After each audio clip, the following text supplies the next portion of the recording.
Watermelon star சொல்றேன். திவாகரன் கிமி சொல்லுவேன். அரோரா சொல்ல வரேன். திவாகரன் நான் சொல்றேன். Watermelon star. Love love love love இப்படியே தான் இந்த ஃபுல் வீக்கும் போச்சு. நிறைய இடத்துல உங்க ஹாய் ஹலோ எல்லாருக்கும் வணக்கம் and welcome back to our channel. So Bigg Boss வீட்டுக்குள்ளே பார்த்தீங்கன்னா இன்னைக்கு வெள்ளிக்கிழமை ஆஸ் யூஷுவல் முதல் ப்ரோமோ வந்துட்டு வெள்ளிக்கிழமையில் என்ன போடுவாங்க, அந்த பெஸ்ட் ஹோஸ்ட் பர்ஃபார்மன்ஸ் பற்றி தான். ஒட்டுமொத்த வீட்டில் இருக்கவங்களும் ஒன்றா சேர்ந்து திவாகரை ஹோஸ்ட் பர்ஃபார்மர் அப்படின்னு தேர்ந்தெடுத்திருக்காங்க.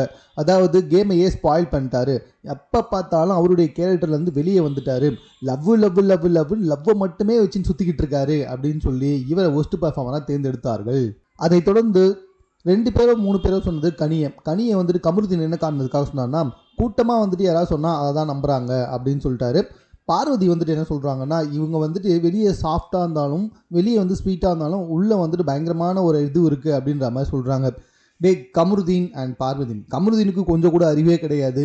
ஏன்னா இந்த டாஸ்க்கு ஹோஸ்ட் பர்ஃபார்மரை பற்றி பேசணும், ஹோஸ்ட்டை பற்றி பேசுடானா கேங்கிங் பண்ணிகிட்டு இருக்காங்கன்னு சொல்கிற. அதுவும் நீ தான் கொஞ்ச நாளைக்கு முன்னாடி அவங்க சொல்கிறத ஒரு கூட்டமே கேட்குதுன்னு, இப்போ என்னன்னா கூட்டம் சொல்கிறத இவங்க கேட்குறாங்கன்னு சொன்னேன்.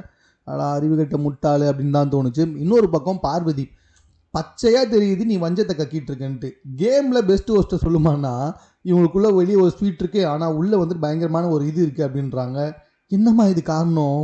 கேம் ஆடலையா, இல்லை கேம் ஆடி ஸ்பாயில் பண்ணிட்டாங்களா, இல்லை கேரக்டர் வந்து வெளியே இருந்தாங்களா, இதை சொல்லுமா. என்னம்மா நீ, அந்த மாதிரி தான் இருந்துச்சு நமக்கு. கூடவா பெஸ்ட் பர்ஃபார்மர் யாருன்னு தெரியல, ஆனால் ஹோஸ்ட் பர்ஃபார்மர் வந்துட்டு நம்ம கனி மற்றும் திவாகர், இவங்க 2 பேருமே ஜெயிலுக்கு அனுப்ப போகிறாங்க. திவாகரும் கனியும் ஒரு ஜெயிலுக்குள்ளே எப்படி இருக்குன்னு பார்த்துருவோம். மேலும் இது பண்ண வச்சு எவ்வளோ கூட தெரிந்து கொள்வதற்கு சென்னை சேனலை சப்ஸ்கிரைப் பண்ணுங்கள். இது குறித்த உங்கள் கருத்துக்கள் எதுவாக இருந்தாலும் கமெண்ட்டில் நீங்கள் பதிவு செய்யலாம்.